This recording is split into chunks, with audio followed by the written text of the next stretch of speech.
Oke, Assalamualaikum warahmatullahi wabarakatuh. Shalom, Om Swastiastu, Namo Buddhaya, salam sejahtera untuk kita semua. Saya perwakilan Gilang Ramadan Anugrah ingin menjelaskan tentang laporan hasil evaluasi kegiatan tugas besar kami kelompok 8 dengan merek Your Love Goods dengan produknya yaitu aksesoris. Oke, mari berkenalan dengan kelompok kami, yaitu kelompok 8. Itu yang pertama ada Ina Parlian, yang kedua ada Gilang Ramadan Anugrah, yang ketiga ada Siti Naria, yang keempat ada Alda, yang kelima ada Dudi Anggara. Oke, Your Love Good ini kita ambil dari singkatan URL atau bisa disebut dengan You Are Love. Nah, yoi. Jadi You Are Love ini merujuk pada kamu adalah cinta, atau bisa juga dipahami sebagai URL dalam arti alamat website yang memberi kesan modern dan digital. Sementara love melambangkan kasih sayang atau perasaan, dan goods berarti barang atau produk. Gantungan kunci saset pouch ini adalah aksesoris unik yang menggabungkan desain menarik dengan fungsi praktis. Dibuat dalam bentuk saset mini, gantungan ini memberikan sentuhan ceria pada kesan-kesan aksesoris Anda. Nah, untuk konsep kreatif periklanan kami menggunakan media poster ya dalam periklanan yang diposting di Instagram Your Love Goods. Fokus pada gambar gantungan kunci yang stylish dan saset pouch yang terlihat menarik dengan berbagai desain unik dan warnanya yang cerah. Dan gantungan kunci bisa dipadukan dengan dengan pouch untuk menunjukkan fungsional dan keindahannya. Ganci atau gantungan kunci bisa digantungkan di tas Anda, di kunci motornya, atau barang-barang yang memang terlihat sensitif, cepat hilangnya begitu. Makanya hadirnya Your Love Good untuk menambah kesan menarik dari gantungan-gantungan kunci yang lainnya. Oke, kita saksikan video pembuatan poster menggunakan media Photoshop. See you.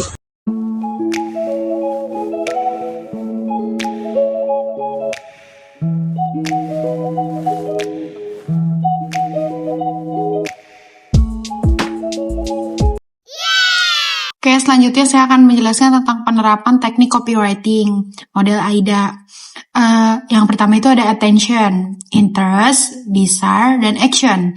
Attention itu membuka dengan pertanyaan yang langsung menarik perhatian audiens, membuat mereka berpikir tentang keseharian mereka dan bagaimana aksesoris bisa memberi sentuhan berbeda pada barang yang mereka bawa gitu. Jadi di dalam copywriting ini membuat audiens tuh merasa bahwa kayak gimana ya kalau misalkan kita punya gantungan kunci ini gitu, mungkin aja kayak tas kita lebih menarik ya gitu, ataupun barang-barang yang kita tempelin aksesoris ini jadi lebih menarik ya. Jadi mereka punya gambaran bahwa kayaknya lucu nih kalau punya ini gitu. Jadi akhirnya mereka punya keinginan untuk membeli gitu. Selanjutnya ada interest.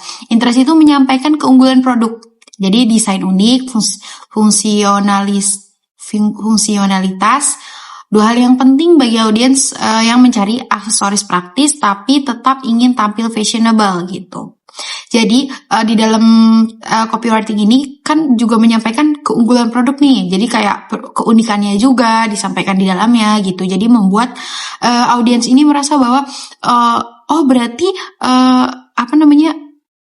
gantungan kunci ini tuh selain unik, dia juga punya fungsi lain ya gitu. Jadi bisa membuat meningkatkan fashionable-nya gitu, meningkatkan kefashionablean dalam sehari-hari gitu. Jadi kayak tas mereka tuh kayak lebih unik gitu dipasangnya gantungan kunci ini gitu. Jadi kayak lebih menarik kan gitu kan. Biasanya kan tas polos kan, jadi kayak tas biasa gitu, atau mungkin gantungan-gantungan biasa gitu. Tapi saat ditambahkan dengan gantungan kunci ini kan pernak-perniknya jadi kayak lebih menambahkan kesan fashionable gitu, jadi lebih bagus gitu. Selanjutnya itu ada desire.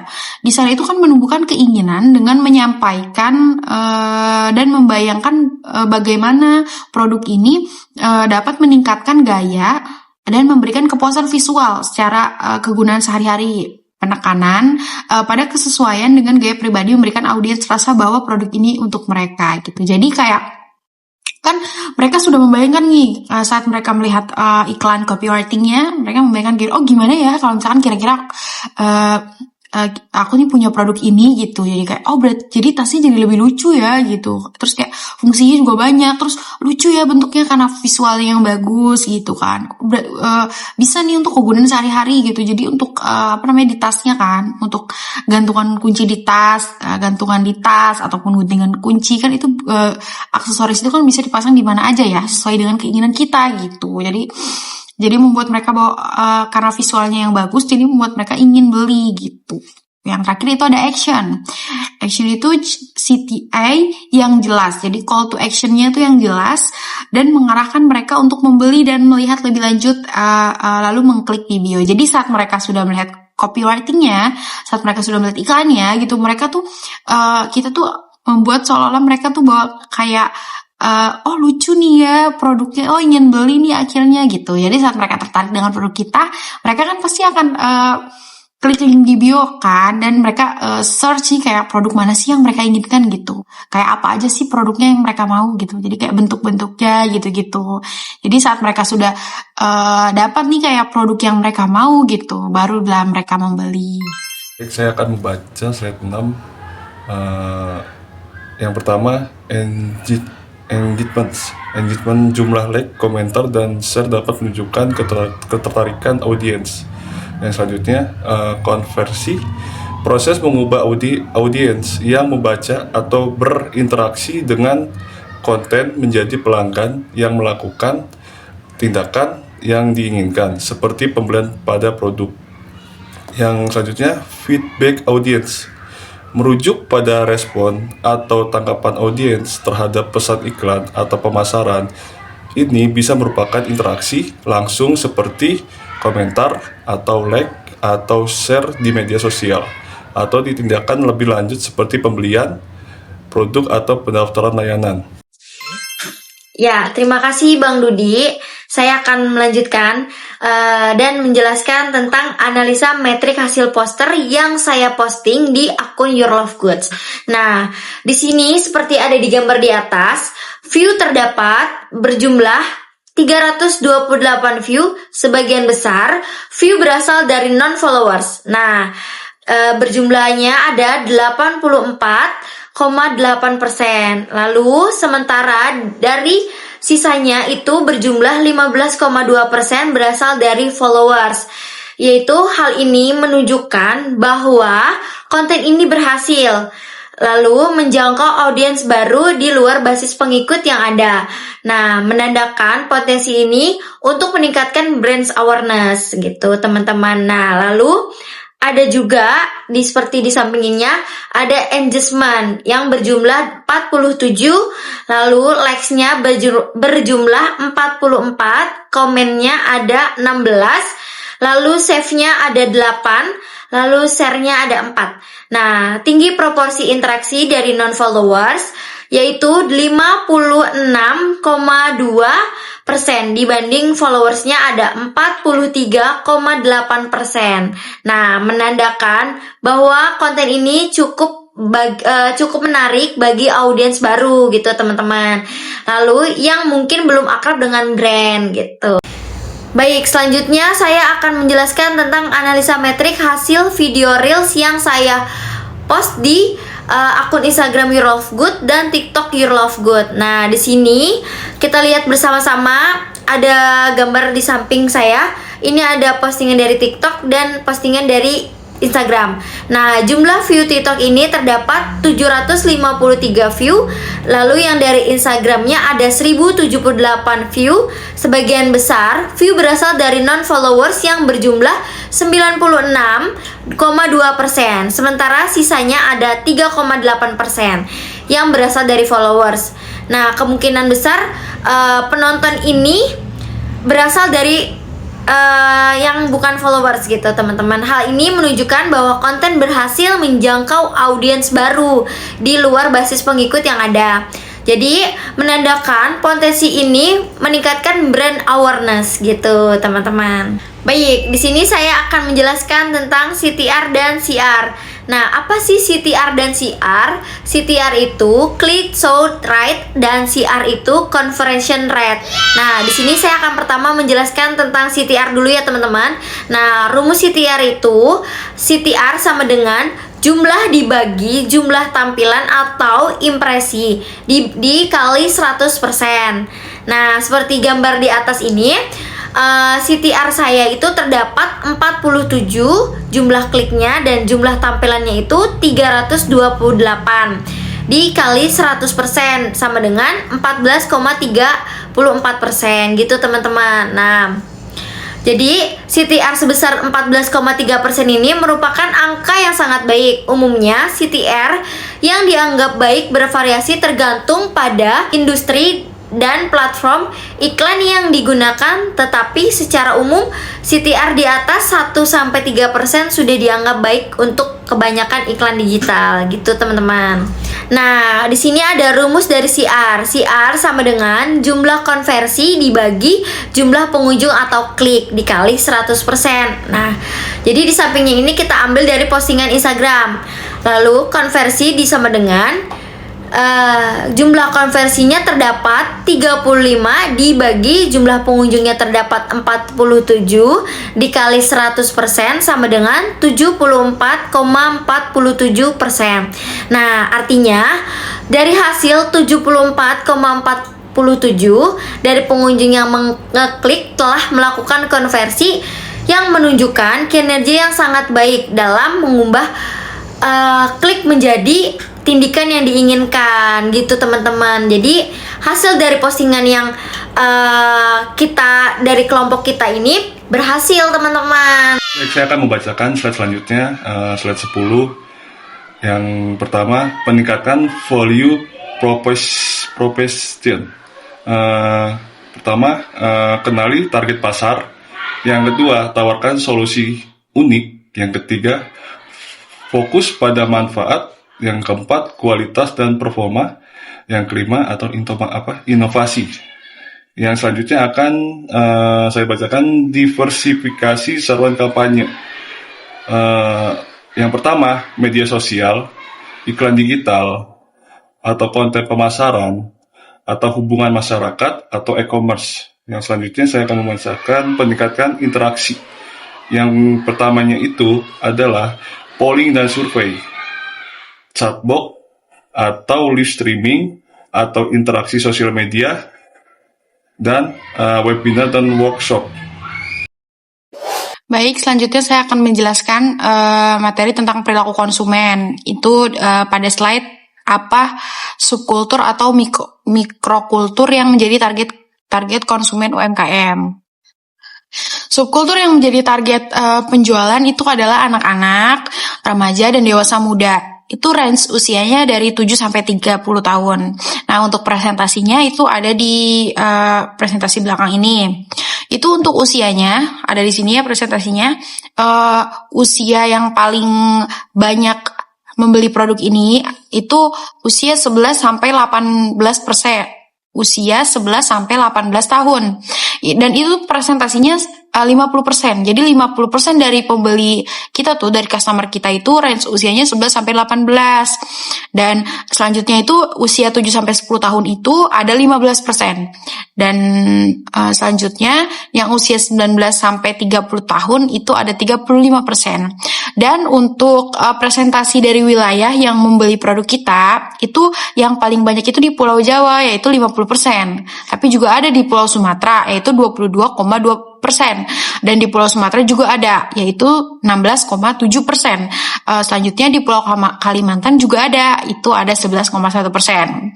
Dan untuk gendernya itu, laki-lakinya itu yang male itu ada 11% dan perempuannya itu ada 89%. Tentu kita tahu bahwa untuk aksesoris ini pasti kan banyak diminati oleh kaum hawa ya, wanita.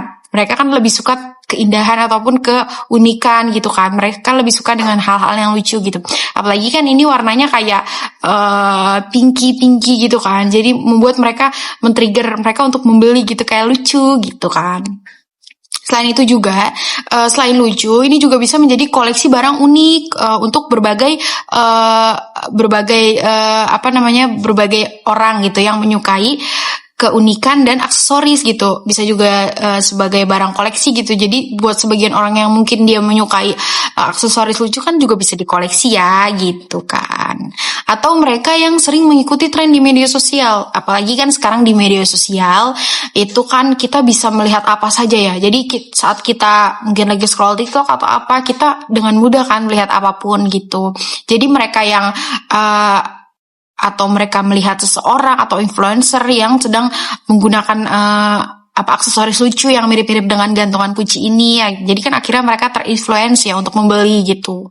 Jadi apalagi kan ini di dalam gantungan kunci ini kan ada beberapa karakter ya. Mestinya bisa request foto gitu ataupun gambar gitu kan yang ditempel gitu, dan juga ada pernak-perniknya lucu kan ya, misalkan K-popers gitu, misalkan mereka menyukai idol mereka gitu, siapalah gitu namanya kan, saat mereka memesan gantungan kunci di kita kan pasti mereka bisa gitu request kayak bahwa mereka ingin di-printkan idol mereka nih gambarnya ini gitu. Jadi selain menambah keunikan dan kemenarikan gitu di dalam gantungan kunci ini, mereka juga bisa sambil lihat idol mereka gitu setiap saat, karena kan ada di gantungan kunci kan, ataupun ada di aksesoris di tas mereka kan karena kan ini aksesorisnya bisa ditempel di mana saja kan sesuai dengan keinginan mereka. Misalkan mereka ingin ditempelnya di tas atau di gantungan kunci, di gantungan kunci motor, di apalah yang menghiasi hari-hari kita kan. Jadi mungkin dengan adanya gantungan kunci ini kayak lebih menarik gitu, lucu begitu.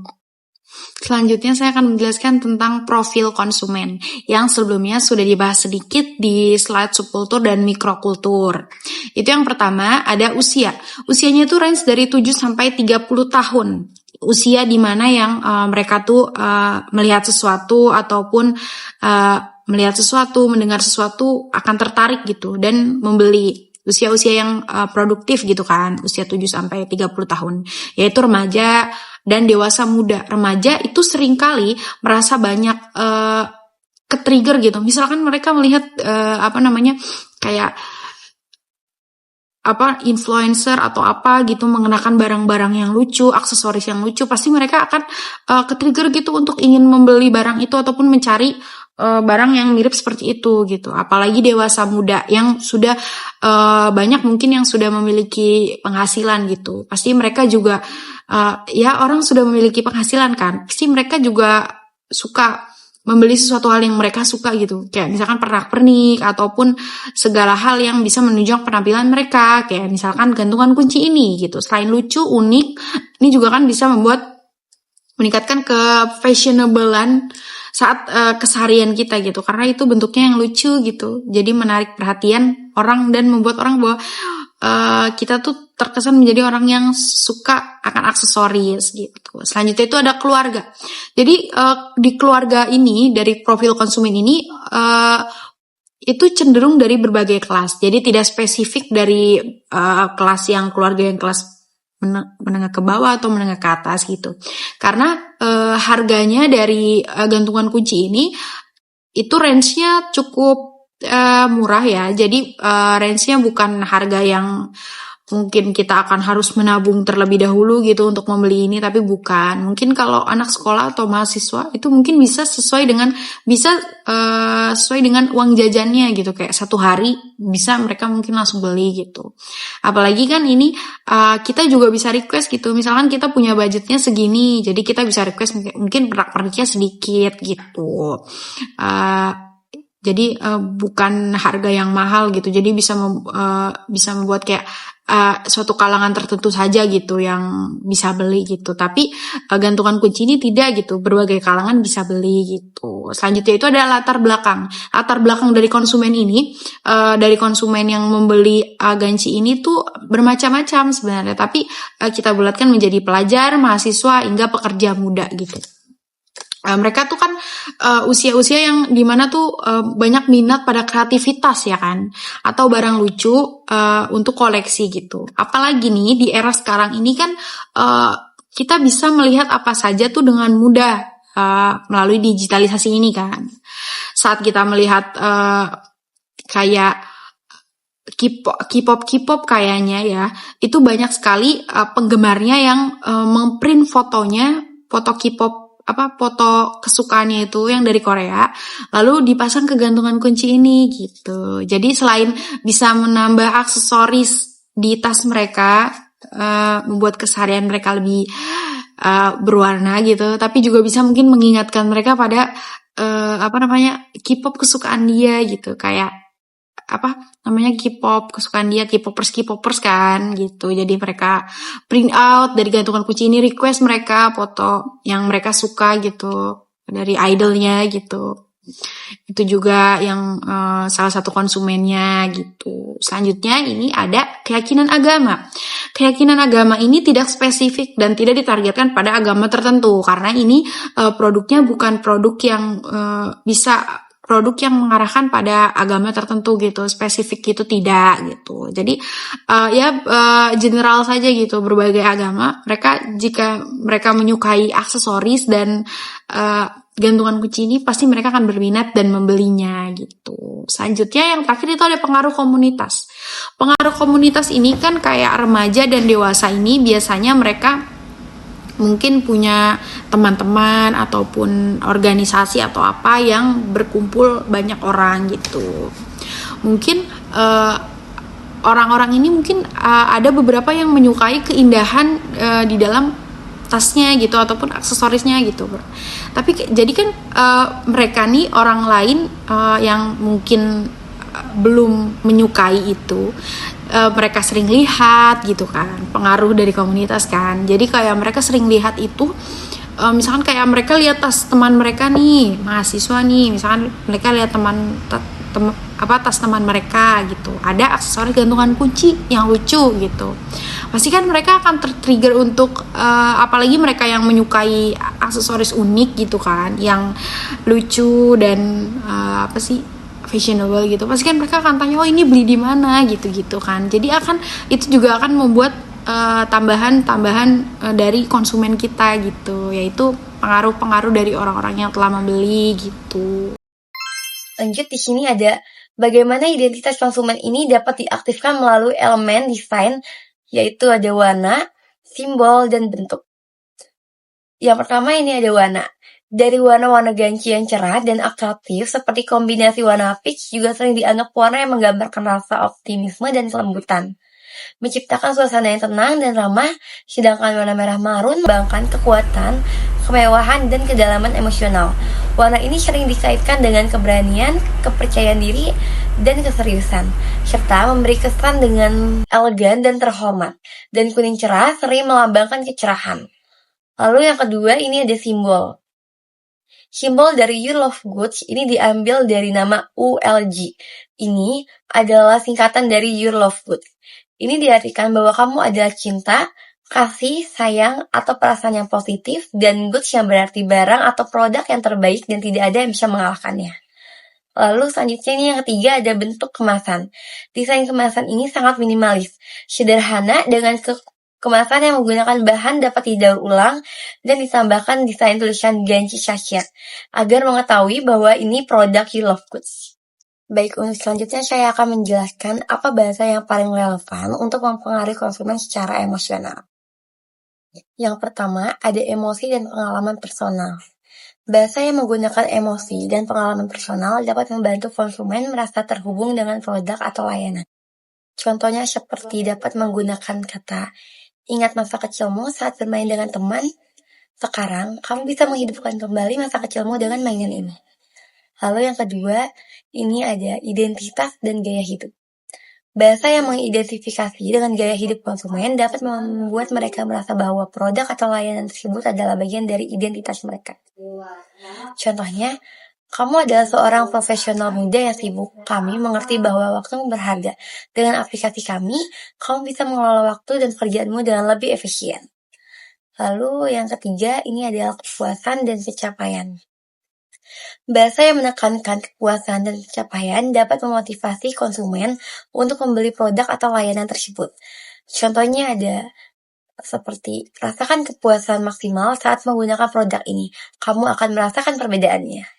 Lalu yang keempat ini ada keunikan eksklusivitas, yaitu bahasa yang menekankan keunikan dan eksklusivitas dapat membuat konsumen merasa istimewa dan ingin memiliki produk atau layanan tersebut. Contohnya ini ada seperti produk ini hanya tersedia dalam jumlah terbatas, dapatkan sekarang sebelum kehabisan. Lalu selanjutnya ada keindahan dan estetika. Bahasa yang menekankan keindahan dan estetika dapat membuat konsumen merasa tertarik dan terkesan dengan produk atau layanan tersebut. Contohnya seperti desain yang elegan dan minimalis ini akan mempercantik ruangan. Lanjut ada meningkatkan kepercayaan diri. Bahasa yang meningkatkan kepercayaan diri dapat membuat konsumen merasa lebih percaya diri dalam menggunakan produk atau layanan tersebut. Contohnya seperti, dengan produk ini, kamu akan tampil lebih percaya diri dan memukau. Baik, untuk selanjutnya, ada koneksi dengan tren atau gaya terkini. Bahasa yang menghubungkan produk atau layanan dengan tren atau gaya terkini dapat membuat konsumen merasa up to date. Contohnya seperti, produk ini adalah tren terbaru yang sedang digemari banyak orang. Segera dimiliki olehmu. Baik, conclusion yang sudah kami jelaskan pada paparan-paparan sebelumnya adalah filler coach gantungan kunci yang menargetkan remaja dan dewasa yang menyukai berbagai kelucuan dan keunikan. Gantungan kunci yang menunjang keindahan tas dan aksesoris lainnya yang dapat dipasangkan janji lucu ini. Melalui desain yang unik yang lucu membuat konsumen merasa ingin dan tertarik karena warna yang disajikan beraneka ragaman dan lucu. Produk ini menarik konsumen yang menyukai aksesoris yang lucu dan unik. Narasi emosional yang menunjukkan keunikan dari aksesoris ini membuat keinginan konsumen tertarik untuk membeli bahkan mengoleksi beberapa item ganci. Oke baik, sekian dari kelompok 8. Mohon maaf apabila ada kesalahan kata, mohon dimaafkan. Wassalamualaikum warahmatullahi wabarakatuh. Hari Senin ke Kota Tua, naik kuda membawa pepaya. Terima kasih hadirin semua sudah berkenan mendengarkan kelompok saya.